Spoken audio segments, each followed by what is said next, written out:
എനിക്ക് ഏറ്റവും നല്ല എഫിഷ്യൻ്റ് ആയിട്ട് തോന്നിയിട്ടുണ്ട് ഐഫറിനെ ചൂസ് ചെയ്തതിൽ. ഞാൻ വളരെയധികം ഹാപ്പിയാണ്. കാരണം ജോയിൻ ചെയ്ത് ഫസ്റ്റത്തെ അറ്റംപ്റ്റിൽ തന്നെ നെറ്റ് ക്വാളിഫൈ ചെയ്തു എന്നുള്ളത് എന്നെക്കൊണ്ട് പറ്റുന്ന പോലെ ഞാൻ ആ സമയത്ത് പ്രിപ്പയർ ചെയ്തു. പക്ഷേ ഐഫറിൽ വന്നിട്ടുള്ള പ്രിപ്പറേഷൻ വെച്ച് നോക്കുമ്പോൾ ഇപ്പം ഞാൻ റിയലൈസ് ചെയ്തു ആ ഒരു പ്രിപ്പറേഷൻ പോരാ. അതല്ല ശരിക്കും പ്രിപ്പറേഷൻ. ഇവിടെ വന്നിട്ടുള്ള പ്രിപ്പറേഷൻ ആണ് ശരിക്കും ഒരു കോമ്പറ്റീഷൻ എക്സാമിന് എങ്ങനെ പ്രിപ്പയർ ചെയ്യണം എന്നുള്ളത് മനസ്സിലായത്. ആ ഒരു വ്യത്യാസമുണ്ട്. സ്മാർട്ട് വർക്ക് ഉണ്ട് അവിടെ, ഒരു എന്താ ലാക്ക് ഉണ്ടാവും, ഒരു ഡെഫിഷ്യൻസി ഉണ്ടാവും. അതാണ് ഈ ഒരു സെൽഫ് പ്രിപ്പറേഷനും ഇതും തമ്മിലുള്ള ഒരു വ്യത്യാസം എനിക്ക് മനസ്സിലായത്. നമ്മൾ ഇവിടെ ഐഫറിന്റെ പാർട്ടായിട്ട് വരുന്ന സമയത്ത് ഒരു സിലബസ് അനലൈസ് ചെയ്ത്, സിലബസ് മാത്രമല്ല NTA തുടർച്ചയായി ചോദിക്കുന്ന ഒരു പാറ്റേണും കൂടെ അനലൈസ് ചെയ്ത് എവിടെ നിന്നൊക്കെ റിപ്പീറ്റഡ് ആയിട്ടുള്ള ക്വസ്റ്റ്യൻസ് വരാം, എങ്ങനെയൊക്കെ വരാം എന്നൊക്കെ വെച്ചിട്ടാണ് ഇവർ ക്ലാസ്സസും കാര്യങ്ങളൊക്കെ അറേഞ്ച് ചെയ്ത് നമ്മളിലേക്ക് എത്തിച്ചു തരുന്നത്. അത് വെച്ചിട്ട് തന്നെ അത് നമുക്ക് ഒരിക്കലും സെൽഫ് പ്രിപ്പറേഷൻ മോഡലിൽ നമുക്ക് കിട്ടാൻ കഴിയായിരിക്കും. അത്രയ്ക്കും എന്താ പറയുക, ഹാർഡ് വർക്ക് ചെയ്യുന്ന ആൾക്കാരാവണം. അല്ലെങ്കിൽ കൂടുതൽ സമയം നമ്മൾ അതിനായിട്ട് ഓരോരോ വർഷങ്ങൾ പിന്നിടേണ്ടി വരും. ഹലോ എവരിവൺ, തുടർച്ചയായിട്ട് 6ാമത്തെ തവണയും UGC നെറ്റ് റിസൾട്ട്സിൽ കേരളത്തിലെ നമ്പർ 1 ആയിട്ടുള്ള ഐഫർ എഡ്യൂക്കേഷൻ്റെ വിന്നേഴ്സിനെ പരിചയപ്പെടുത്തുന്ന പ്രോഗ്രാമിലേക്ക് നിങ്ങളെല്ലാവരെയും വെൽക്കം ചെയ്യാണ്. അപ്പോൾ നെറ്റ് ക്വാളിഫൈ ചെയ്യുക എന്ന് പറയുന്നത് പലർക്കും അത്ര ഈസി ആയിട്ട് തോന്നുന്നുണ്ടാവില്ല അല്ലേ. എസ്പെഷ്യലി ഇക്കണോമിക്സ് പോലുള്ളൊരു സബ്ജക്റ്റിലേക്ക് വരുന്ന സമയത്ത് കഴിഞ്ഞ കുറച്ച് കാലങ്ങളായിട്ട് ഒരുപാട് പാറ്റേൺ ചേഞ്ചസ് ഈ ഒരു എക്സാമിൽ കാണുന്നുണ്ട്. അതായത് കുട്ടികൾ എപ്പോഴും പറയുന്നൊരു പരാതി എന്ന് പറയുന്നത് നമ്മൾ ഒരുപാട് പഠിക്കുന്നു എന്നാൽ പഠിച്ചതൊന്നും അല്ല എക്സാമിന് ചോദിക്കുക. എൻറ്റയർലി ഡിഫറെൻ്റ് ആയിട്ട് ഇപ്പം നമ്മൾ ഒരു ടേമിൽ ഒരു പെർട്ടിക്കുലർ മൊഡ്യൂളിന് കൂടുതൽ ഇമ്പോർട്ടൻസ് കൊടുത്തു കഴിഞ്ഞാൽ അടുത്ത ടേമിൽ നമ്മൾ അതിൽ ഫോക്കസ് ചെയ്ത് പഠിച്ചു കഴിഞ്ഞാൽ ഏരിയ മാറ്റി ചോദിക്കുന്നു. ആ രീതിയിൽ ഒരുപാട് പാറ്റേൺ ചേഞ്ചുകൾ വിധേയമാവുന്ന ഒരു എക്സാം ആയിരുന്നു ഇക്കണോമിക്സ് എന്ന് പറയുന്നത്. അങ്ങനെ വെച്ച് നോക്കുമ്പോൾ ഇത്തവണത്തെ എക്സാം കമ്പാരിറ്റീവ്ലി ഈസി ആയിരുന്നു. പഠിച്ച കൺസെപ്റ്റ് എന്നൊക്കെ ഒരുപാട് ക്വസ്റ്റ്യൻ ചോദിച്ചു. അപ്പം അങ്ങനെ ഒരു സർപ്രൈസ് തരുന്നൊരു എക്സാമാണ് എപ്പോഴും ഇക്കണോമിക്സ് എന്ന് പറയുന്നത്. അപ്പം ഇന്ന് എൻ്റെ കൂടെ ഉള്ളത് ഇക്കണോമിക്സിൽ ഈ തവണത്തെ നെറ്റ് ഹോൾഡർ ആയിട്ടുള്ള റിസാനയാണ്. റിസാന, വെൽക്കം. നമുക്ക് ആദ്യം ഒന്ന് ഇൻട്രൊഡ്യൂസ് ചെയ്തുകൊണ്ട് പരിചയപ്പെടുത്തിക്കൊണ്ട് സ്റ്റാർട്ട് ചെയ്യാം. ഓക്കെ, ഹായ് ഓൾ, ഞാൻ റസാന, പൂക്കോട്ടൂരിൽ നിന്നാണ് വരുന്നത്, മലപ്പുറം. ഞാനൊരു മദറായിട്ടാണ് ഇവിടെ നെറ്റിന് വേണ്ടിയിട്ട് പ്രിപ്പയർ ചെയ്തത്. ഐഫറിൽ ഞാൻ ഫസ്റ്റായിട്ടാണ് ജോയിൻ ചെയ്തത്. ആൻഡ് ഈ ഒരു ഫസ്റ്റ് ടൈമിൽ തന്നെ നെറ്റ് ക്വാളിഫൈ ചെയ്തു, അൽഹംദുലില്ലാ. Thank you ഐഫർ. ആൻഡ് ഞാൻ ഇതിനു മുന്നേ 3 അറ്റംപ്റ്റ് ചെയ്തതും ഞാൻ സെൽഫായിട്ട് പ്രിപ്പയർ ചെയ്തിട്ടുണ്ടായിട്ടുള്ളതാണ്. അപ്പോൾ ആദ്യത്തെ ഒരു അറ്റംപ്റ്റ് എന്ന് പറയുമ്പോൾ കുട്ടി ഉണ്ടാവുന്നതിന് മുന്നത്തെ ഒരു അറ്റംപ്റ്റ് ആയിരുന്നു. അതിൽ ഒരു 2 പോയിന്റിനാണ്, അതായത് ഒരു ക്വസ്റ്റ്യനാണ് എനിക്കൊരു നെറ്റ് പോയത്. അപ്പോൾ അതിന് ശേഷം പിന്നെ കുട്ടി ഉണ്ടായതിന് ശേഷമാണ് ഞാൻ 2 പേപ്പർ 2 എക്സാം അറ്റൻഡ് ചെയ്യുന്നത്. അതിൽ എനിക്ക് നെറ്റ് വീണ്ടും ഡീവിയേഷൻ കൂടുക എന്നല്ലാതെ കുറഞ്ഞു വന്നിട്ടുണ്ടായിരുന്നില്ല. വീണ്ടും 4 ക്വസ്റ്റ്യന്, അതുപോലെ പിന്നെയും അതിനേക്കാളും വീണ്ടും ഡീവിയേഷൻ വീണ്ടും കൂടുക എന്നല്ലാതെ കുറയാത്തപ്പോൾ ഞാൻ സെൽഫായിട്ട് റിയലൈസ് ചെയ്തു എന്തെങ്കിലും ഒരു സപ്പോർട്ട് ഇല്ലാതെ ഇനി മുന്നോട്ടേക്ക് ഒരു എക്സാമിലേക്ക് പോകുന്നത് ഫൂളിഷ്നെസ് ആണെന്ന്. അങ്ങനെ ആ ഒരു ചിന്തയിൽ നിൽക്കുന്ന കറക്റ്റ് ടൈമിലാണ് ഹൈഫറിന്ന് കോള് വരുന്നതും ആൻഡ് ജോയിൻ ചെയ്യുന്നതും. ആൻഡ് ഈ ഒരു എക്സാമിൽ നെറ്റ് ക്വാളിഫൈ ചെയ്തപ്പോൾ ഞാനത് ഉറപ്പിച്ചു, ഐഫറിൻ്റെ ഭാഗത്ത് നിന്ന് അതിയായ എന്തോ ഒരു മാജിക്കൽ പവർ അവിടെ വർക്ക് ചെയ്യുന്നുണ്ട് എന്നുള്ളത് ഞാനത് റിയലൈസ് ചെയ്ത്. Thank you ഐഫർ. യെസ്, അതിലിപ്പോൾ പറഞ്ഞപ്പോൾ നേരത്തെ ഹസീബിനോടൊക്കെ സംസാരിച്ചപ്പോൾ ഒരു കാര്യം എന്ന് പറഞ്ഞത്, നിങ്ങൾക്ക് 2 എക്സ്പീരിയൻസ് ഉണ്ട്. അതായത് ആദ്യത്തെ 3 തവണ അതിൽ ഫസ്റ്റ് അറ്റംപ്റ്റ് എനിക്ക് തോന്നുന്നില്ല വളരെ സീരിയസ് ആയിരിക്കുന്നു. കാരണം പഠിക്കുന്ന സമയത്ത് നമ്മളൊക്കെ ഫ്രണ്ട്സിൻ്റെ കൂടെ എക്സാം എഴുതാൻ പോയിട്ട് വരുന്ന ഒരു സിസ്റ്റം ആയിരിക്കും. പക്ഷേ ഐഫറിന് മുന്നും ഐഫറിന് ശേഷവും എന്നുള്ളൊരു സംഗതി അവിടെ കിടക്കുന്നുണ്ട്. ആ ഡിഫറൻസിന് എങ്ങനെയാണ് പറഞ്ഞു കൊടുക്കാൻ പറ്റുക? അതായത് സെൽഫായിട്ട് പ്രിപ്പയർ ചെയ്തപ്പോഴും ഐഫറിൽ വന്നപ്പോഴുള്ള പ്രധാനപ്പെട്ട ചേഞ്ചസ് എന്തൊക്കെയായിരുന്നു? അപ്പോൾ മാം പറഞ്ഞ പോലെ എല്ലാവരും ഒരു വലിയ പ്രിപ്പറേഷൻ ഇല്ലാത്ത രീതിയിൽ പോയതായിരിക്കാം സെൽഫ് പ്രിപ്പറേഷൻ എന്നുള്ളത്. അതിനോട് പൂർണ്ണമായിട്ടൊക്കെ യോജിക്കാൻ പറ്റില്ല. കാരണം ഫസ്റ്റത്തെ മാം പറഞ്ഞ പോലെ ഫസ്റ്റ് ആദ്യമായിട്ട് നെറ്റിൻ്റെ എക്സാം എഴുതാൻ പോയപ്പോൾ അങ്ങനെയായിരുന്നു. നെറ്റ് എന്താണ്, അതിൻ്റെ ഒരു ടേസ്റ്റ് അറിയാം എന്നുള്ള രീതിയിലാണ് ഫസ്റ്റത്തെ എക്സാം പോയി എഴുതിയത്. പക്ഷെ പിന്നീട് ഈ ഫസ്റ്റത്തെ എക്സാം എഴുതാൻ പോകുമ്പോൾ തന്നെ ഒരൊറ്റ ക്വസ്റ്റ്യന് പോവാന്ന് പറയുമ്പോൾ പിന്നെ നമുക്ക് ശരിക്കും ഒരു വീണ്ടും എഴുതിയാൽ കിട്ടും എന്നുള്ളൊരു കോൺഫിഡൻസ് ആണ് അവിടെ എനിക്ക് ക്രിയേറ്റ് ചെയ്തത്. അപ്പൊ ഞാൻ പിന്നീട് നല്ല രീതിയിൽ പ്രിപ്പയർ ചെയ്തിട്ട് പോകാം. അപ്പൊ ഞാൻ പിന്നെ PG കഴിഞ്ഞിട്ടാണ് പിന്നെ അത് എഴുതുന്നത്. അപ്പൊ എഴുതുന്ന സമയത്ത് ഞാൻ എന്നെ കൊണ്ടാവുന്ന പോലെ ആക്ച്വലി സിലബസ് നമ്മൾ സ്വന്തമായിട്ടുള്ള പ്രിപ്പറേഷനാണ്. ഏതൊക്കെ പോർഷനിൽ നിന്നാണ് ക്വസ്റ്റ്യൻസ് വരിക എന്നുള്ള യാതൊരു ഇതും വല്ലാതൊന്നും ബോധമൊന്നും ഇല്ലാത്തൊരു സമയം. അപ്പോൾ അങ്ങനെ എന്നെക്കൊണ്ട് പറ്റുന്ന പോലെ ഞാൻ ആ സമയത്ത് പ്രിപ്പയർ ചെയ്തു. പക്ഷേ ഐഫറിൽ വന്നിട്ടുള്ള പ്രിപ്പറേഷൻ വെച്ച് നോക്കുമ്പോൾ ഇപ്പം ഞാൻ റിയലൈസ് ചെയ്തു ആ ഒരു പ്രിപ്പറേഷൻ പോരാ. അതല്ല ശരിക്കും പ്രിപ്പറേഷൻ. ഇവിടെ വന്നിട്ടുള്ള പ്രിപ്പറേഷൻ ആണ് ശരിക്കും ഒരു കോമ്പറ്റീഷൻ എക്സാമിന് എങ്ങനെ പ്രിപ്പയർ ചെയ്യണം എന്നുള്ളത് മനസ്സിലായത്. ആ ഒരു സ്മാർട്ട് വർക്ക് ഉണ്ട് അവിടെ, ഒരു ലാക്ക് ഉണ്ടാവും, ഒരു ഡെഫിഷ്യൻസി ഉണ്ടാവും. അതാണ് ഈ ഒരു സെൽഫ് പ്രിപ്പറേഷനും ഇതും തമ്മിലുള്ള ഒരു വ്യത്യാസം എനിക്ക് മനസ്സിലായത്. നമ്മൾ ഇവിടെ ഐഫറിന്റെ പാർട്ടായിട്ട് വരുന്ന സമയത്ത് ഒരു സിലബസ് അനലൈസ് ചെയ്ത്, സിലബസ് മാത്രമല്ല NTA തുടർച്ചയായി ചോദിക്കുന്ന ഒരു പാറ്റേണും കൂടെ അനലൈസ് ചെയ്ത് എവിടെ നിന്നൊക്കെ റിപ്പീറ്റഡ് ആയിട്ടുള്ള ക്വസ്റ്റ്യൻസ് വരാം, എങ്ങനെയൊക്കെ വരാം എന്നൊക്കെ വെച്ചിട്ടാണ് ഇവർ ക്ലാസ്സസും കാര്യങ്ങളൊക്കെ അറേഞ്ച് ചെയ്ത് നമ്മളിലേക്ക് എത്തിച്ചു തരുന്നത്. അത് വെച്ചിട്ട് തന്നെ അത് നമുക്ക് ഒരിക്കലും സെൽഫ് പ്രിപ്പറേഷൻ മോഡലിൽ നമുക്ക് കിട്ടാൻ കഴിയായിരിക്കും. അത്രയ്ക്കും ഹാർഡ് വർക്ക് ചെയ്യുന്ന ആൾക്കാരാവണം. അല്ലെങ്കിൽ കൂടുതൽ സമയം നമ്മൾ അതിനായിട്ട് ഓരോരോ വർഷങ്ങൾ പിന്നിടേണ്ടി വരും. പക്ഷെ എനിക്ക് ഏറ്റവും നല്ല എഫിഷ്യന്റ് ആയിട്ട് തോന്നിയിട്ടുണ്ട് ഐഫറിനെ ചൂസ് ചെയ്തതിൽ. ഞാൻ വളരെയധികം ഹാപ്പിയാണ്. കാരണം ജോയിൻ ചെയ്ത് ഫസ്റ്റത്തെ അറ്റംപ്റ്റിൽ തന്നെ നെറ്റ് ക്വാളിഫൈ ചെയ്തു എന്നുള്ളത്. ഞാൻ ശരിക്കും പറഞ്ഞാൽ JRF വേണം എന്നുള്ളൊരു ആഗ്രഹത്താലാണ് ഐഫറിൽ ജോയിൻ ചെയ്തതിന് ശേഷമാണ് ഒരുപാട് ആൾക്കാരുടെ എക്സ്പീരിയൻസ് ഷെയർ ചെയ്തതിന് ശേഷം, ഒരുപാട് ആൾക്കാരെ റിസൾട്ട് കണ്ടതിന് ശേഷമൊക്കെയാണ് JRFിലേക്ക് ഉള്ളൊരു ആഗ്രഹം ഇവിടെ നിന്നാണ് മുട്ടിട്ടത്. പക്ഷെ എന്തോ പ്രിപ്പറേഷനിലുള്ള ഇതുകൊണ്ടാണോ, ഇനി ക്വസ്റ്റ്യന്റെ പാറ്റേണിന്റെ ചേഞ്ചസ് കാരണം കൊണ്ടാണോ എന്തോ ഈ പ്രാവശ്യം JRF കിട്ടിയിട്ടില്ല അൽഹംദുലില്ലാ. പക്ഷെ എന്നാലും നെറ്റ് കിട്ടി. മോട്ടിവേഷൻ ഉണ്ടാക്കിയെടുക്കാൻ ഐഫറിന് സാധിച്ചു എന്നുള്ളതിൽ നമ്മൾ ഒരുപാട് ഹാപ്പിയാണ്. നമ്മളിപ്പോ ഒരു നെറ്റ് ആഗ്രഹിച്ചു വരുന്ന ഒരു കുട്ടിക്ക് പോലും എന്റെ എയിം JRF ആയിരിക്കണം എന്ന് എത്തിച്ചു കൊടുക്കാൻ വേണ്ടിയിട്ട് നമുക്ക് പറ്റിയിട്ടുണ്ടെങ്കിൽ അത് നമ്മളുടെ ഒരു നമ്മളൊരു ക്രെഡിറ്റ് ആയിട്ട് എടുക്കുകയാണ്. കാരണം ഇന്നലെയും ഒരു കുട്ടീനോട് സംസാരിച്ചപ്പോൾ സെയിം കാര്യം ഞാൻ കേട്ടു. അതായത് നെറ്റ് മതി, നെറ്റാണ് എനിക്ക് പറ്റുക എന്നുള്ള രീതിയിൽ വന്നിട്ട് ഇവിടെ എത്തി ബാക്കിയുള്ളവരുടെ പ്രിപ്പറേഷൻ കാണുന്ന സമയത്ത് നമുക്കതൊരു കോമ്പറ്റീഷൻ. ഞാൻ എപ്പോഴും ആലോചിക്കുന്ന ഒരു കാര്യം, പലർക്കും കോച്ചിങ് എടുക്കുന്നതിൻ്റെ ഉദ്ദേശം പലതായിരിക്കും. അല്ലെങ്കിൽ നമുക്ക് കോച്ചിങ് എടുക്കുന്ന സമയത്ത് ഒരു മോട്ടീവ് എന്ന് പറയുന്നത് ചിലപ്പോൾ ഞാൻ പൈസ കൊടുത്തല്ലോ, ഇത്രയും പൈസ ഞാൻ ഇൻവെസ്റ്റ് ചെയ്തു, അപ്പോൾ പഠിച്ചില്ലേ മോശമാണ്, അതായിരിക്കാം ചിലപ്പം.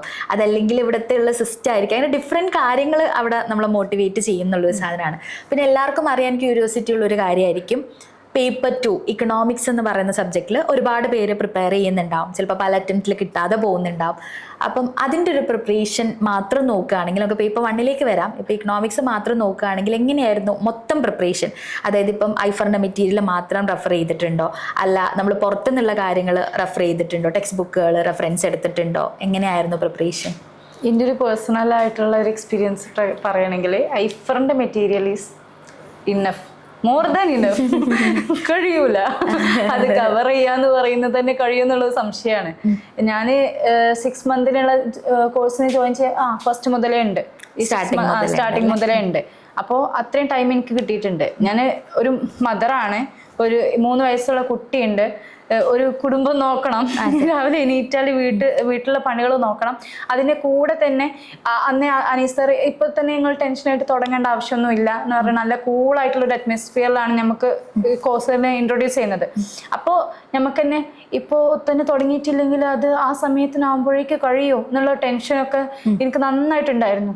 അപ്പോൾ ഞാൻ എൻ്റെ പാർട്ടിൽ എന്നെ കൊണ്ട് കഴിയുന്ന സമയത്തിലൊക്കെ ഏതെങ്കിലും യൂട്യൂബ് ലെക്ചർ വീഡിയോ ഒക്കെ ഇട്ട് നോക്കിയിട്ട് അങ്ങനെ ചെയ്ത് തുടങ്ങാം എന്നുള്ള രീതിയിലൊക്കെ ഇങ്ങനെ കണ്ടുപോയിന്ന് തുടങ്ങിയിരുന്നു.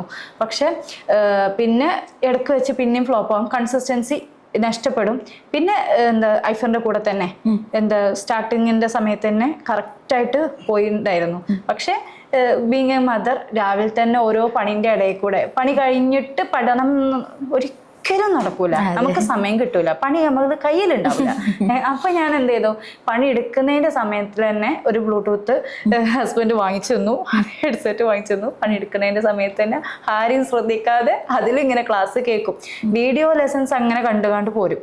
പിന്നീടുള്ള ഓരോ കാര്യങ്ങളൊക്കെ തുടങ്ങുന്നത്, പിന്നെ ഡെയിലി ടെസ്റ്റും കാര്യങ്ങളൊക്കെ ഉണ്ടാവും. അതൊക്കെ ഒരു സമയം ഞാൻ ഇന്റേത് കറക്റ്റായിട്ട് പ്ലാൻ ചെയ്ത് വെക്കും. ഈ സമയത്തിനുള്ളിൽ ഡെയിലി ടെസ്റ്റ് അറ്റൻഡ് ചെയ്യണം. കാരണം അങ്ങനെ ചെയ്തിട്ടില്ല എന്നുണ്ടെങ്കിൽ പിന്നെ ആ ഒരു ദിവസം പിന്നെ അറ്റൻഡ് ചെയ്യാറുണ്ടാവില്ല. അതൊക്കെ നമ്മൾ ഇരുന്ന് ചെയ്യാം, നമുക്ക് കേൾക്കാലോ. കുറച്ച് സമയം മതി, പക്ഷെ നമ്മളത് കൺസിസ്റ്റൻസി കീപ്പ് ചെയ്തിട്ടില്ല എന്നുണ്ടെങ്കിൽ ആ കുറച്ച് സമയം പോലും നമ്മളെ ഒരു പാർട്ടിന് നമുക്ക് കിട്ടണം എന്നില്ല, നമ്മൾ കൊടുക്കൂല. അപ്പൊ എന്ത് ചെയ്തു, അതിനൊരു കറക്റ്റ് ഒരു ടൈം കൊടുത്തു. അങ്ങനെ ഡെയിലി ഈ ഒരു സമയത്ത് ഞാൻ ഡെയിലി ടെസ്റ്റ് ചെയ്യും. അത് കറക്റ്റ് ഞാൻ ഐഫർ തുടങ്ങിയ മുതൽ എല്ലാ ഡെയിലി ടെസ്റ്റുകളും ഞാൻ അറ്റൻഡ് ചെയ്തിട്ടുണ്ട്. എല്ലാ അത് ഒരു നല്ലൊരു ഇതാ. കാരണം ഫസ്റ്റത്തെ എൻ്റെ ഒരു ഡെയിലി ടെസ്റ്റിന്റെ ഒരു കോമഡി പറഞ്ഞാല്, ഫസ്റ്റ് ചേരുമ്പോ നമ്മള് കണ്ടന്റ് പഠിക്കുന്നില്ല, നമ്മൾ പഠിക്കാത്തൊരു സംഭവം. പഠിച്ചിട്ടെന്ന് പറഞ്ഞാൽ നമ്മളുടെ മനസ്സിൽ നമ്മളെ പേപ്പർ നമ്മൾ പഠിച്ചുകൊണ്ടിരുന്ന സമയത്തുള്ള ഒരു കണ്ടന്റ് നമ്മളെ മനസ്സിലുണ്ട്. ആ ഒരു ബോധം വെച്ചിട്ടാണ് നമ്മൾ ഡെയിലി ടെസ്റ്റ് അറ്റൻഡ് ചെയ്യുന്നത്. അല്ലാതെ ഐഫറിൻ്റെത് നമ്മൾ പഠിച്ചു വരുന്നേ ഉള്ളൂ. അപ്പോ ഫസ്റ്റത്തെ പേപ്പറിലൊക്കെ ചിലപ്പം 10ക്ക് 7ഉം 8ഉം ഒക്കെ കിട്ടിയിട്ടുണ്ടാവും. പിന്നെ ഈ സാധനം പഠിച്ചു വരുമ്പോഴാണ് പിന്നെ കിളി ഇങ്ങനെ പറന്നു പോകും. പിന്നെ അറിയുന്ന ക്വസ്റ്റ്യൻസ് വരെ തെറ്റിക്കുന്ന ഒരു സിറ്റുവേഷൻ വരും. പിന്നെ അത് എന്താ ഇപ്പൊ ഇത് നടക്കുന്നത്, പിന്നെ 5, 4, 3 ഇങ്ങനെ വരും, താഴോട്ടേക്ക് വരും. പിന്നെയും കുറച്ചും കൂടെ ഓക്കെ കണ്ടന്റുകൾ പിന്നെയും നമ്മൾ ഇങ്ങനെ പഠിച്ചുകൊണ്ട് ഇങ്ങനെ വരുന്നു, കണ്ടന്റ് പഠിക്കുന്നു, കുറച്ച് ടെസ്റ്റുകൾ വീണ്ടും ഇങ്ങനെ അറ്റൻഡ് ചെയ്ത് പോരുന്നു, ടെസ്റ്റിലുള്ള പിഴവുകൾ എക്സ്പ്ലനേഷൻസ് വായിക്കുന്നു, എവിടെയാണ് തെറ്റെന്ന് റിയലൈസ് ചെയ്യുന്നു. പിന്നെ ഇങ്ങനെ പഠിപ്പ് നമ്മളെന്നെ അറിയാതെ ഏതോ ഒരു ലെവലിലേക്ക് ഇങ്ങനെ പോകുന്നുണ്ട്. നമ്മൾ ഏതോ ഒരു ലെവലിലേക്ക്, ഹയസ്റ്റ് ലെവലിലേക്ക് നമ്മൾ തന്നെ നീങ്ങുന്നുണ്ട്. അപ്പോൾ ഓക്കെ, പിന്നെ നമ്മൾ ട്രാക്കിലേക്ക് വരുന്നു. പിന്നെ 7, പിന്നെ 8, പിന്നെ 9, പിന്നെ ഓക്കെ, പിന്നെ 10. പിന്നെ 10 കിട്ടിയില്ലെങ്കിൽ പിന്നെ എന്തോ ഒരു അപരാധം ചെയ്ത പോലെയുള്ള ഒരു ഫീലിംഗ് വരും. പിന്നെ എല്ലാ ടെസ്റ്റിലും ഓക്കെ 10 ഓക്കെ അവിടെ ആ ഒരു ലെവലിലെത്തും. അതിന്റെ ഇടയിൽ കുറച്ചൊരു ബാക്കൊക്കെ വലിവുണ്ടാവും. അത് ഇതിന്റെ ഒരു പാർട്ടാണെന്നാണ് ഞാൻ മനസ്സിലാക്കുന്നത്. എപ്പോഴും പറയുന്നൊരു കാര്യമുണ്ട്, അതായത് ഫസ്റ്റ് ആവുക എന്നുള്ളത് നമുക്ക് വലിയ ടാസ്ക് ആയിരിക്കില്ല, പക്ഷെ ഫസ്റ്റ് നിലനിർത്തിയില്ലെങ്കിൽ നമ്മളുള്ളിൽ ഒരു ടെൻഷൻ ഉണ്ടാവുമല്ലോ. അതെ. പിന്നെ എനിക്ക് ഇതിൽ ചോദിക്കാനുള്ളൊരു കാര്യം, നമ്മൾ ആപ്പിൽ ഒരുപാട് ഫീച്ചേഴ്സ് ഉണ്ട്. അതിൽ നമ്മൾ സംസാരിച്ചപ്പോൾ തന്നെ റസാന പറഞ്ഞിട്ടുണ്ട് ഇക്കണോമിക്സിലെ ലീഡർ ബോർഡിൽ ഫസ്റ്റ് ആയിരുന്നു എന്നുള്ളത്. അപ്പം ലീഡർ ബോർഡ് എന്ന് പറയുന്നത് നമ്മുടെ ആപ്പിന്റെ ഒരു ഫീച്ചറാണ്. അതെന്ന് വെച്ച് കഴിഞ്ഞാൽ ഞാൻ എപ്പോഴും മുന്നൊക്കെ നമ്മൾ എന്താ വെച്ച് കഴിഞ്ഞാൽ ഒരാളോട് ചോദിക്കണം, നിങ്ങൾ കൺസിസ്റ്റന്റ് ആയിരുന്നോ എന്ന് ചോദിക്കണം. പക്ഷെ ലീഡർ ബോർഡിൽ ഫസ്റ്റ് ഉള്ള ഒരാളോട് ഒരിക്കലും കൺസിസ്റ്റന്റ് ആണോ എന്നുള്ള ചോദ്യം എനിക്ക് ചോദിക്കേണ്ട ആവശ്യമില്ല. കാരണം ആ കൺസിസ്റ്റൻസി ട്രാക്കറാണ് നമ്മുടെ ലീഡർ ബോർഡ് എന്ന് പറയുന്നത്. അതിൽ എനിക്ക് അത്ഭുതം തോന്നിയിട്ടുള്ളൊരു കാര്യം, as A mother, family responsibility ഉള്ള ഒരാൾ, എല്ലാവർക്കും 24 മണിക്കൂർ അതൊരു സൈഡിൽ ഉണ്ടെങ്കിൽ പോലും എനിക്ക് 24 മണിക്കൂറിൽ ചെയ്ത് തീർക്കേണ്ട കാര്യങ്ങളായിരിക്കില്ല ഒരിക്കലും റസാനക്ക് ചെയ്യുന്നുണ്ടാവുക. കാരണം കുട്ടീൻ്റെ കാര്യം നമ്മൾ നോക്കണം. അപ്പം എങ്ങനെയാണ് ഈ കൺസിസ്റ്റൻസി മെയിൻറ്റെയിൻ ചെയ്യാൻ പറ്റിയത്? കൺസിസ്റ്റന്റ് ആയിരുന്നോ എന്ന് ഞാൻ ചോദിക്കില്ല, എങ്ങനെയാണ് ഇത് മെയിൻറ്റെയിൻ ചെയ്യാൻ പറ്റിയത്? ഞാൻ പൊതുവെ എൻ്റെ ഉമ്മയൊക്കെ പറയണതാണ്, ഞാനൊരു കാര്യം ചെയ്യുമെന്ന് പറഞ്ഞാല് അത് ഉറപ്പായിട്ടും ചെയ്യും. അത് എന്തുണ്ടെങ്കിലും അത് മാറ്റി വെക്കാറില്ല. അത് ആദ്യം എൻ്റെ ഒരു ക്വാളിറ്റിയാണ്. ഞാൻ അത് ബാഡ് ആയിട്ടുള്ള ഒരു ഹാബിറ്റാണ്, അത് ചെയ്യാൻ പാടില്ല, അത് ചെയ്യില്ല എന്ന് പറഞ്ഞാൽ അത് ചെയ്യില്ല. അങ്ങനത്തെ ഒരു കാര്യമാണ്. അത് നമ്മളെങ്ങനെയാണോ അതങ്ങനെ ചെയ്യും. അതൊരു നല്ലൊരു ക്വാളിറ്റി ഉള്ള അന്ന് തന്നെ അത് നിലനിർത്തിയത് ഈ ഒരു ഐഫറിലും പഠിച്ചുകൊണ്ടിരിക്കുമ്പോഴും ആ കൺസിസ്റ്റൻസി നിലനിർത്താൻ എന്നെ ആ ഒരു ക്വാളിറ്റി സഹായിച്ചിട്ടുണ്ട്. അപ്പോൾ ഈ കുട്ടി ഉണ്ടാകുന്ന സമയത്ത് ഞാൻ പറഞ്ഞില്ലേ, ഇപ്പോൾ വീഡിയോ ലെസൺസ് ഒക്കെ, നമുക്ക് ഒരു വീഡിയോ ലെസൺസ് എന്നൊക്കെ പറഞ്ഞാൽ 2 മണിക്കൂറിൻ്റെ ഒക്കെ ലെക്ചേഴ്സ് എക്കണോമിക്സ് പേപ്പർ 2ൻ്റെ നമുക്ക് കാണാനുണ്ടാവും. അതൊന്നും നമുക്ക് ഒരു ഇരിപ്പിന് ഈ പണിൻ്റെ ഇടയിലും ഇതിലൊന്നും നമുക്ക് ഇരിക്കാനൊന്നും സമയം കിട്ടണമെന്നില്ല. കാരണം കുട്ടീനെ ഞാൻ ഐഫറിൽ ഞാൻ ജോയിൻ ചെയ്ത് കുറച്ച് കഴിഞ്ഞാലാണ് അങ്കണവാടിയിൽ വിടൽ തുടങ്ങിയത്. അതിന് മുന്നേ ഒക്കെ ഓൻ എൻ്റെ അടുത്ത് തന്നെയാണ്. അപ്പോൾ മൂപ്പര് വല്ലാതെ ഉറക്കം ഉണ്ടാവില്ല. പിന്നെ ഹസ്ബൻഡിൻ്റെ വീട്ടിലാണ്, എപ്പോൾ നോക്കിയാലും എൻ്റെ അടുത്ത് തന്നെ ആയിരിക്കും, വേറൊരാളടുത്തേക്കും അങ്ങനെ വല്ലാതെ പോകൂല, എപ്പോഴും എൻ്റെ അടുത്ത് തന്നെ ഉണ്ടാവും. ആകെ ഉച്ചയ്ക്ക് ഒരു 2 മണി 2:30 ആവും ഓന് ഉറങ്ങണമെങ്കിൽ. അത് വരെ ഇന്ന് ഒരു ദിനം ഇരിക്കാനൊന്നും സമ്മതിക്കില്ല. അതിന് ശേഷമുള്ള ഓൻ്റെ ഉറങ്ങുന്ന സമയത്താണ് ശരിക്കും ഒരു ലെക്ചർ വീഡിയോസ് കാണാൻ കിട്ടാനുള്ള ഒരു സമാധാനമുള്ള സമയം എന്ന് പറഞ്ഞാൽ. Okay. അപ്പൊ ഞാൻ ഉപയോഗിക്കുന്ന സ്ട്രാറ്റജി എന്ന് പറഞ്ഞാൽ എനിക്കറിയുന്ന അതേപോലെ തന്നെ എനിക്ക് നല്ല ഫെമിലിയർ ആയിട്ടുള്ള കോണ്ടന്റ്സ് ഞാൻ എന്ത് ചെയ്യും, രാവിലെ ബ്ലൂടൂത്ത് വെച്ചിട്ട് അങ്ങനെ കേൾക്കും. എനിക്കറിയുന്ന പോർഷൻസ് ആണ്, എനിക്ക് ഒറ്റ തവണ കേട്ടാൽ മനസ്സിലാവും എന്ന് തോന്നുന്ന ടോപ്പിക്സുകൾ ഞാൻ അങ്ങനെ പ്രിഫർ ചെയ്യും. അല്ലാത്ത ഈ ഒരു സമയത്താണ് കറക്റ്റായിട്ട് ഞാൻ പേപ്പർ ടൂല് കുറച്ച് ടഫായിട്ടുള്ള ഏരിയ അല്ലെങ്കിൽ എനിക്ക് ഇരുന്ന് നോക്കണം എന്ന് വിചാരിക്കുന്ന ഏരിയ ആ സമയത്താണ് ഞാൻ നോക്കാറ്. അങ്ങനെയാണ് ഞാൻ യൂട്യൂബ് ആ ഒരു എല്ലാ വീഡിയോ ലെസൺസും ഞാൻ അങ്ങനെ കണ്ട് കംപ്ലീറ്റ് ആക്കിയതാണ്. ആണല്ലേ, അതായത് നമ്മൾ വീഡിയോസ് കംപ്ലീറ്റ് ചെയ്യണം, ടെസ്റ്റുകൾ അറ്റൻഡ് ചെയ്യണം, ഇതൊന്നും വരില്ലല്ലോ. ഒരു നിർബന്ധമില്ല. പക്ഷെ അതൊക്കെ ചെയ്യുന്നത് ഏറ്റവും ബെനിഫിഷ്യൽ ആണ്. എല്ലാ മെറ്റീരിയൽസിനും നമുക്ക് എന്തെങ്കിലും ഒരു സ്പാർക്ക് കിട്ടാനുണ്ട്. വീഡിയോ ലെസൺസ് ആവട്ടെ, പിന്നെ ഏറ്റവും ബെനിഫിഷ്യൽ ആണ് നമ്മളെ PYQ സെഷൻസ്. നല്ല സെഷൻസ് തന്നെ ഉണ്ടാവില്ലേ നമുക്ക് കൊടുക്കുന്നത്. അത് ചെയ്യാന്ന് പറയുന്നത് നല്ലൊരു കാര്യമാണ്. അത് ഞാൻ ചെയ്യാൻ വളരെയധികം വൈകിട്ടുണ്ടായിരുന്നു. എക്കണോമിക്സ് ചെയ്തിരുന്നു, പക്ഷെ പേപ്പർ 1 എത്തിക്കിട്ടൂല. കാരണം അത്രയ്ക്കും വാസ്റ്റ് ആണ്. നമ്മൾ ഈ പ്യൂപ്പിൾ ഡെവലപ്മെന്റ് ഒക്കെ എടുത്തു കഴിഞ്ഞാല് 35-36 സെറ്റ് ഓഫ് ക്വസ്റ്റ്യൻസ് ആണ് നമുക്ക് ചെയ്യാൻ കിടക്കുന്നത്. ആ 36 സെറ്റ് ഓഫ് ക്വസ്റ്റ്യൻസ് പറയുമ്പോൾ ഒരു സെറ്റ് തന്നെ കഴിയണമെങ്കിൽ നല്ല ഇതാണ്, വേണം, ക്ഷമ വേണം. അത് ഇരിക്കാന്ന് പറഞ്ഞാല് ഒരു ദിവസം നമ്മൾ ഒരു മൊബൈലിന്റെ മുന്നിലും ഒരു ഇതിന്റെ മുന്നിലും സിനിമ കണ്ടു തീർക്കണമെങ്കിലും ഒരു എന്റർടൈൻമെന്റ് ആയിട്ടുള്ള സീരിയൽ കാണണമെങ്കിലും നമുക്ക് ടൈംലെസ് ആയിട്ട് നമ്മൾ കണ്ടു തീർക്കും. അതൊരു വേറൊരു എന്റർടൈൻമെന്റ് ആണ്.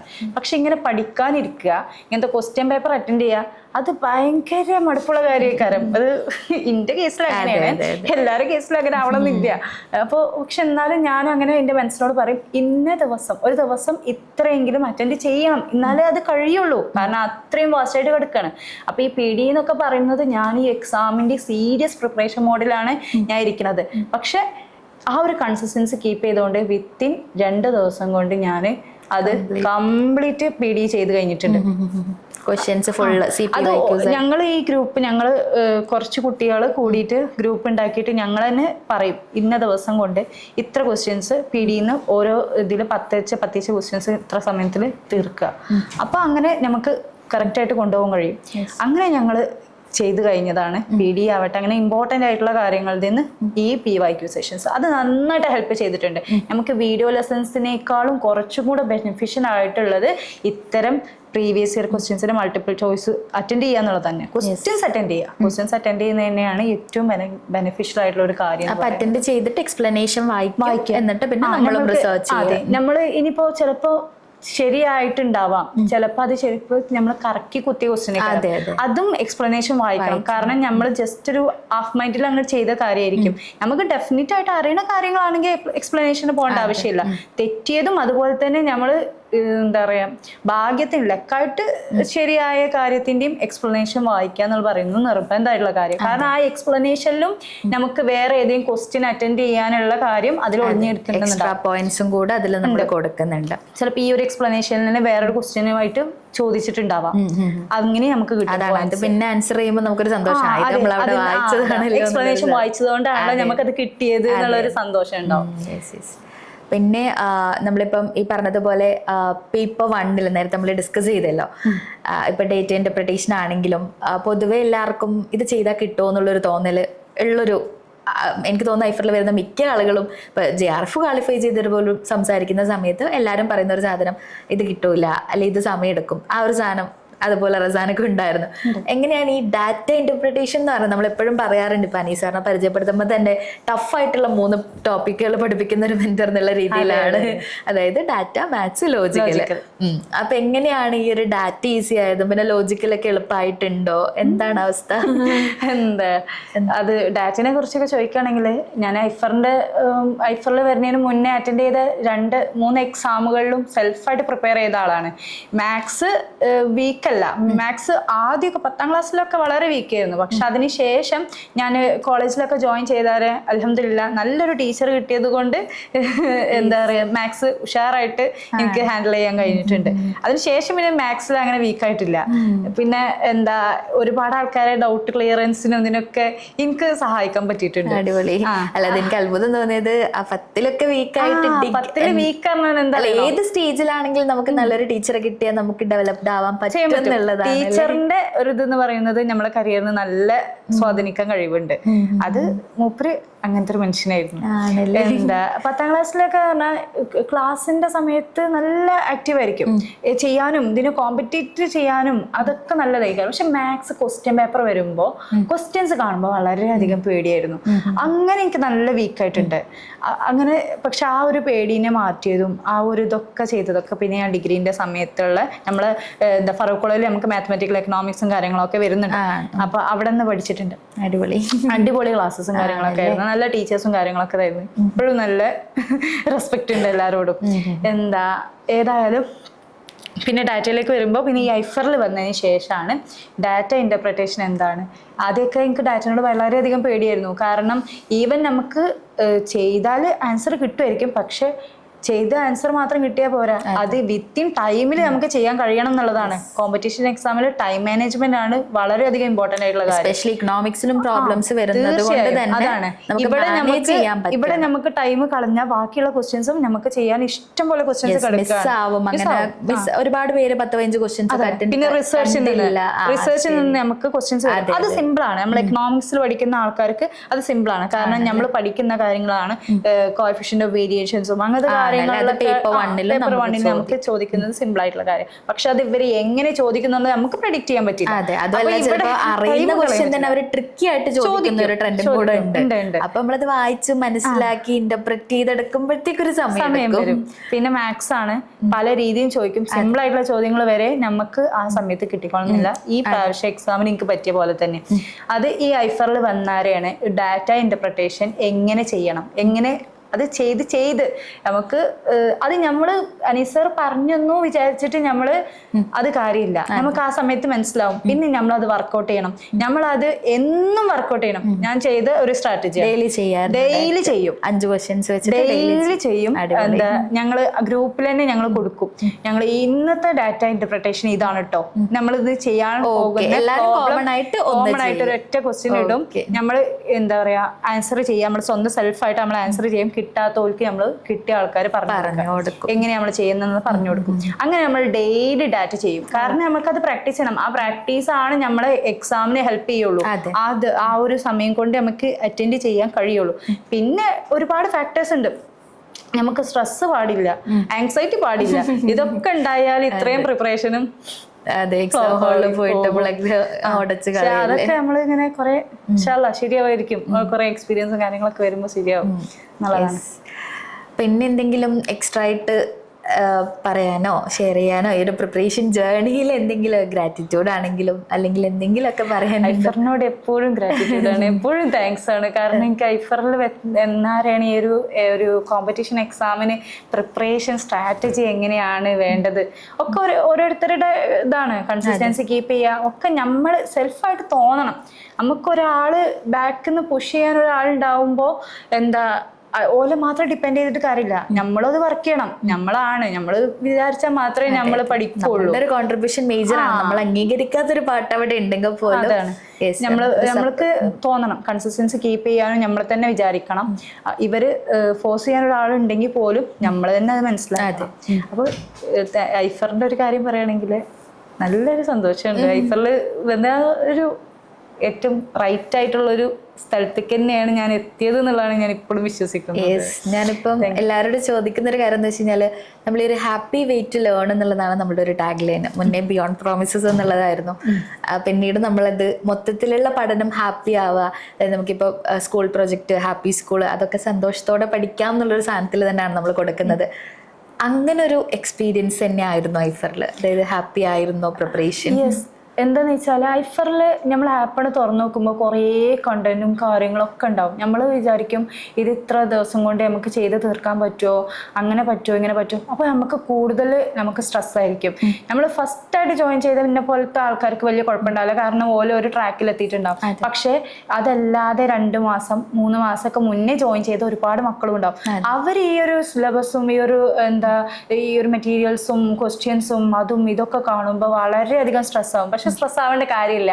കാരണം നമുക്ക് ഐഫർ എന്നും ലൈവ് സെഷൻ ഇല്ലെങ്കിൽ പോലും കറക്റ്റ് നല്ല ഏത് ഭാഗത്തു നിന്നാണ് കൂടുതൽ ഇത് ലോജിക്കൽ റീസണിങ് അനിസർ എടുക്കുന്ന ഡാറ്റ ലോജിക്കൽ എത്ര പ്രാവശ്യമാണ് എടുത്തു തരുന്നത്. സാറിന്റെ ക്ലാസ് കൊണ്ട് നമ്മൾ തന്നെ പഠിച്ചു പോകും. സത്യം പറഞ്ഞതിന് മുന്നേ ഐഫറിൽ വരുന്ന മുന്നേ എന്തോന്ന് ലോജിക്കൽ റീസണിങ് അതൊക്കെ നമ്മളൊരു ലോജിക് വെച്ച് ആലോചിക്കും, നമ്മൾ ലോജിക്ക് വെച്ചിട്ട് ചെയ്യലായിരുന്നു. പക്ഷെ ഇതിൽ വന്നറിയാണ് എന്താണ് പേപ്പർ വൺ എന്നുള്ളത് കറക്റ്റ് ആയിട്ട് മനസ്സിലായത് ഐഫറിൽ വന്നറിയാണ്. അത് ലോജിക്കലും ഒക്കെ കാണാപ്പാട് ഓരോന്നും ഒരു തലം മുതൽ ഇപ്പുറത്തുനിന്ന് വരെ പ്രമാണാസാവട്ടെ ഏതൊരു കാര്യം പറഞ്ഞു കൊടുക്കാൻ നമുക്ക് ഒരൊക്കെ അനീസാറിന്റെ ക്ലാസ്സുകൾ മാത്രമാണ്. മൂപ്പര് നമുക്ക് എന്താണോ വേണ്ടത് അത് അപ്പം തരുന്നു. നമ്മൾ വീണ്ടും ചോദിച്ചാൽ പിന്നെയും തരുന്നു, പിന്നെയും തരുന്നു. ലോജിക്കൽ റീസണിങ് ആവട്ടെ, ഡാറ്റ ഇന്റർപ്രിട്ടേഷൻസ് ആവട്ടെ, എന്തും തരുന്നു. ചോദിച്ചതിനേക്കാൾ അപ്പുറത്തേക്ക് തരുന്നു. പിന്നെ ഐഫറിന് പറയുന്നത് മുന്നേ ഈ പറഞ്ഞ സാധനമായിരുന്നു. ലൈക്ക് നമ്മൾ ഒരു ഇപ്പോൾ ഞാൻ എപ്പോഴും വിചാരിക്കുന്ന ഒരു കാര്യം, പല വിന്നേഴ്സിനോട് സംസാരിക്കുന്ന സമയത്ത് ഏറ്റവും ഇമ്പോർട്ടൻ്റ് ആയിട്ടുള്ള ഒരു കാര്യം റിവിഷനാണ്. പക്ഷെ നമ്മളിവിടെ ഒരിക്കലും റിവിഷൻ എന്ന് പറഞ്ഞ് തരേണ്ട ആവശ്യമില്ല. കാരണം എല്ലാത്തിലും നടക്കുന്ന പ്രോസസ്സ് റിവിഷൻ ആണെന്നുള്ളതാണ്.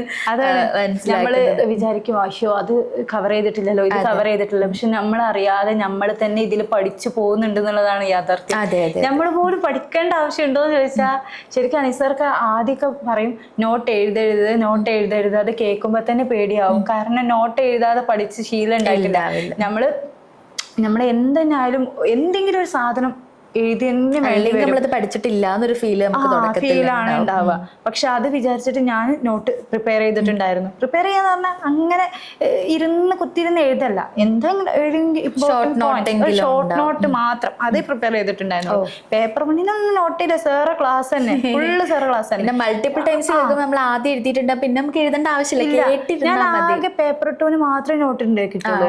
പേപ്പർ 2 മാത്രമേ എന്റെ കയ്യിൽ നോട്ടുള്ളൂ. പേപ്പർ 1 നോട്ടേ ഇല്ല, ഒന്നുമില്ല.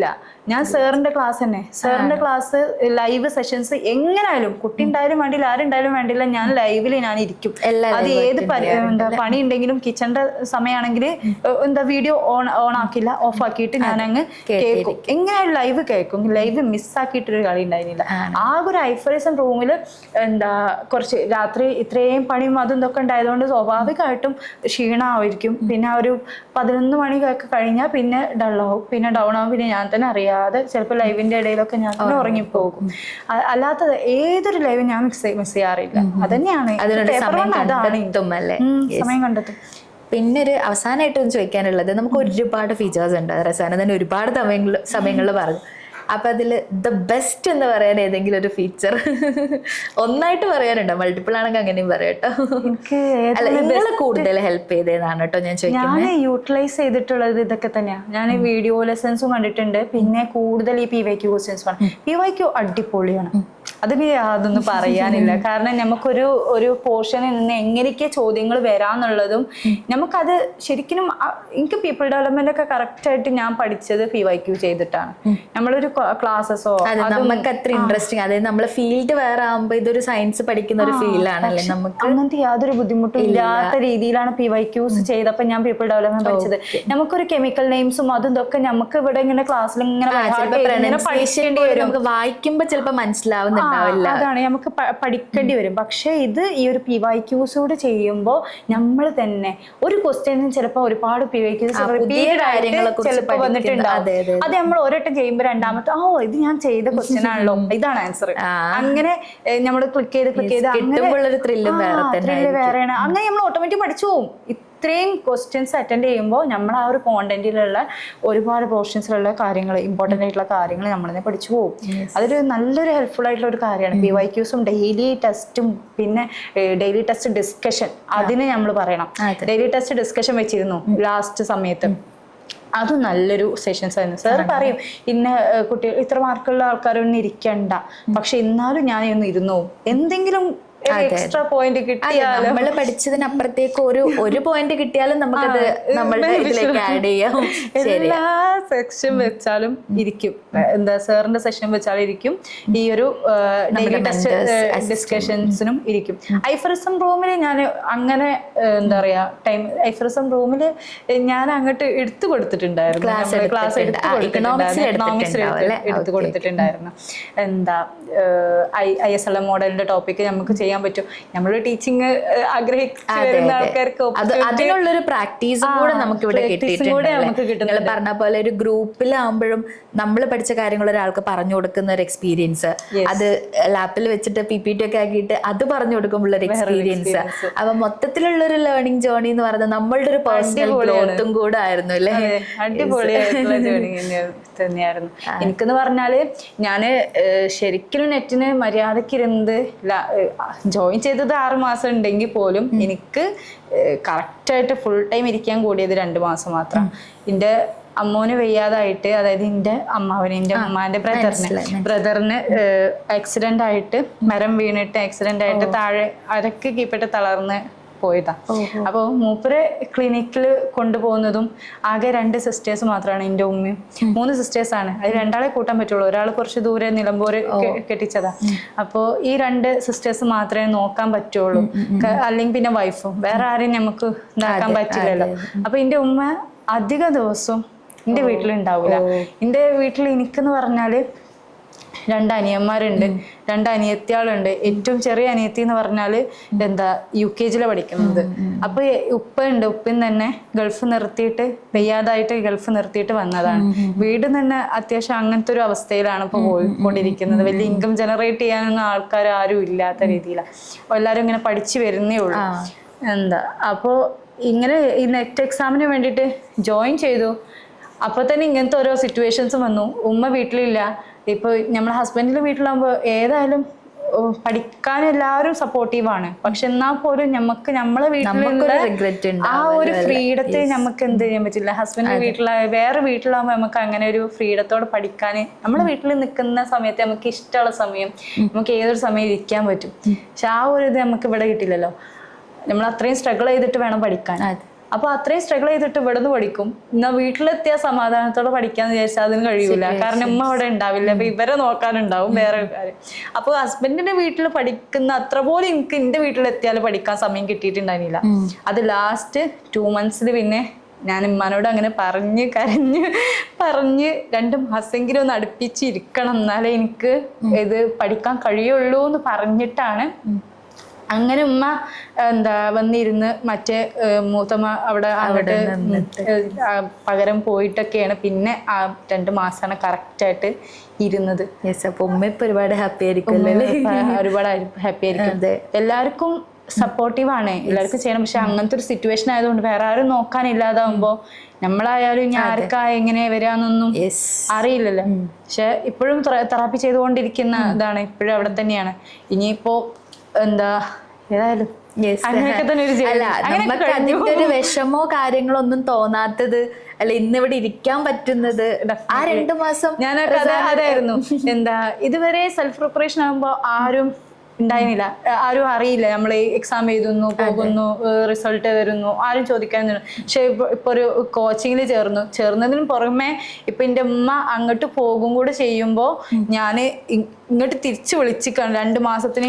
ഇതിനായിട്ട് ഞാൻ എല്ലാവർക്കും അറിയണം മാത്രമല്ല, ഓല കൺസൾട്ട് അവര് നോക്കുന്ന ആ സമയം ഞാൻ ഇങ്ങോട്ട് എൻ്റെ ഉമ്മാനെ വിളിച്ചിട്ട്, ഇനിയിപ്പോ ഞാൻ ഇതിൽ ക്വാളിഫൈ ചെയ്തും കൂടെ ചെയ്തില്ലാന്നുണ്ടെങ്കിൽ വേറെ എന്തെങ്കിലും പറയാനുണ്ടോ? അല്ല, അതിന്റെ ഒരു എഫേർട്ടും കൂടെ നമ്മൾ ഇട്ടിട്ടുണ്ടാവും. അതാണ് അല്ലേ. എന്തായാലും ഈ പറഞ്ഞതുപോലെ എല്ലാവർക്കും അത്ര ഈസി ആവില്ല ഈ ഒരു ജേർണി എന്ന് പറയുന്നത്. ഇപ്പൊ റജാനെ സംബന്ധിച്ചിടത്തോളം ഒരുപാട് സ്ട്രഗിൾസ്, ഈ പറഞ്ഞത് മാത്രം മതി നമുക്ക് ആ ഒരു മെന്റൽ പ്രഷർ ഉണ്ടാവാൻ വേണ്ടിയിട്ട്. പിന്നെ ഞാൻ എപ്പോഴും ആലോചിക്കുന്ന കാര്യം, ചിലരുടെ ഫാമിലി ഭയങ്കര സപ്പോർട്ടീവ് ആയിരിക്കും, ചിലപ്പോൾ ഫാമിലിക്ക് അതിനുള്ള സിറ്റുവേഷൻ ഉണ്ടാവില്ല, സപ്പോർട്ട് ചെയ്യാനുള്ള സിറ്റുവേഷൻ ഉണ്ടാവില്ല.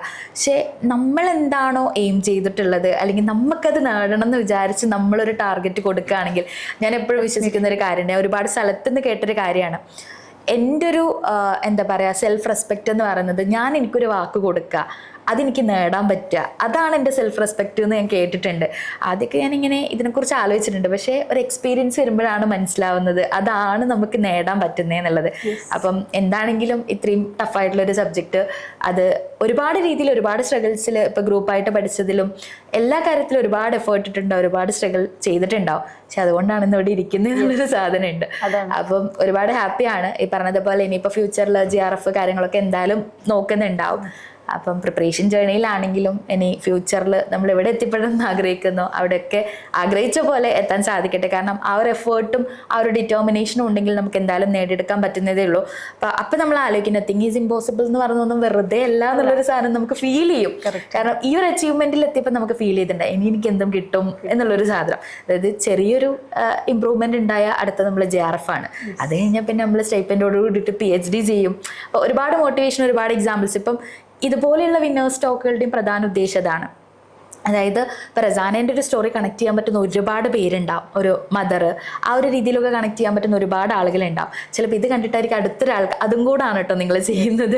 ലൈക്ക് പഠിച്ചു ജയിച്ചു എന്നുള്ളതിനപ്പുറത്തേക്ക് നിങ്ങളുടെ പ്രിപ്പറേഷൻ, അനീസ്ക്ക് എപ്പോഴും പറയും അതുവരെ നിങ്ങൾ ചെയ്തൊരു പ്രിപ്പറേഷനാണ്, പക്ഷെ പിന്നീട് അത് സ്ട്രാറ്റജി ആയിട്ട് മാറുന്നത് നിങ്ങൾ ജയിച്ചത് കൊണ്ടാണ്. അങ്ങനെ ഒരുപാട് പേരെ മോട്ടിവേറ്റ് ചെയ്യാനും കൂടെ പറ്റുന്നുണ്ട്. അതിലും ഒരുപാട് ഹാപ്പി ആയിരിക്കുക. സോ ഫ്യൂച്ചറിൽ എല്ലാം ആഗ്രഹിച്ച പോലെ നടക്കട്ടെ. All the very best. Thank you. Thank you.